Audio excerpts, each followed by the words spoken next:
15 अगस्त 1947। इस तारीख को हिस्ट्री ने एक ही लफ्ज दिया, आजादी। लेकिन इसी तारीख पर, इसी देश में हजारों लोगों के लिए ये लफ्ज कभी लिखा ही नहीं गया।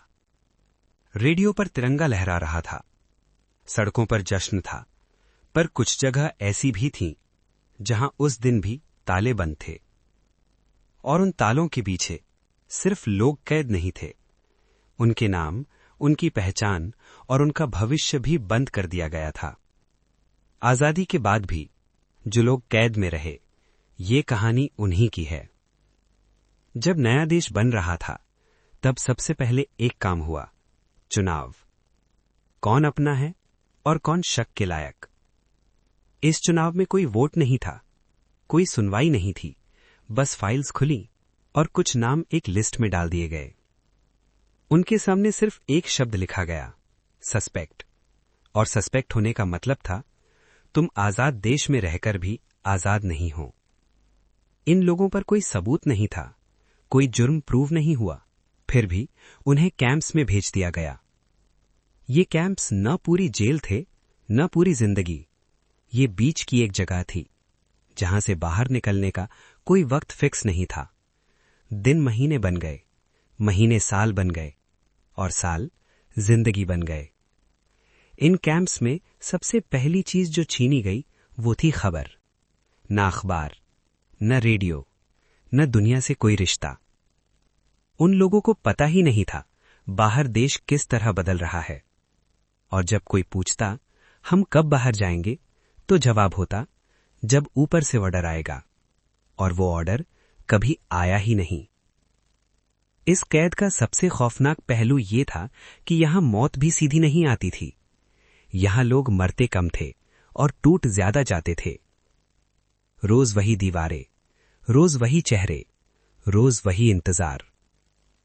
कुछ लोग बोलना कम कर देते थे, कुछ लोग रात में चीख कर उठते थे, और कुछ लोग बिल्कुल चुप हो जाते थे, जैसे जिंदा ही नहीं बचे हों। बाहर उनकी जिंदगी धीरे धीरे इरेज हो रही थी। उनके घरों पर दूसरों का हक हो गया।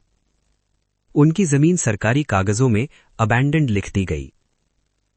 उनके बच्चे स्कूल के रजिस्टर से हटा दिए गए। और उनकी पत्नियों से कहा गया, आपका पति या तो लापता है या फिर खतरनाक। इस एक लाइन ने पूरी फैमिली को समाज से बाहर कर दिया। जब कुछ सालों बाद कुछ लोग रिलीज हुए, तो वो घर नहीं लौटे। वो सिर्फ एक जगह पर पहुंचे, अजनबियत। उनका गांव उनका नहीं रहा, उनकी बोली बदल चुकी थी, उनके रिश्तों में खौफ भर चुका था। लोग उन्हें देखकर आवाज धीमी कर लेते, क्योंकि जो एक बार सस्पेक्ट हो जाता है, वो कभी फिर से नॉर्मल नहीं माना जाता। इस कहानी को हिस्ट्री ने इग्नोर किया, क्योंकि ये कहानी किसी एक दिन में नहीं हुई। यहां कोई एक बड़ा ब्लास्ट नहीं था, कोई एक रात का कत्ल नहीं था। ये एक स्लो मैसेकर था, जिसमें लोग एक एक करके यादों से मिटा दिए जाते थे। और जब खून कम दिखता है, तो दुनिया उसे मैसेकर नहीं मानती। सरकारी रिकॉर्ड्स में ये सिर्फ प्रिवेंटिव डिटेंशन था, लेकिन जिन पर गुजरी, उनके लिए ये पूरी जिंदगी का सेंटेंस था, बिना जज के, बिना तारीख के, बिना माफी के। आज भी कुछ जगह ऐसी हैं जहां सिर्फ टूटी हुई दीवारें बची हैं, न बोर्ड है, न प्लैक है, पर अगर ध्यान से देखो, तो वहां इंसानों की कहानियां अभी भी हवा में लटकती मिलेंगी।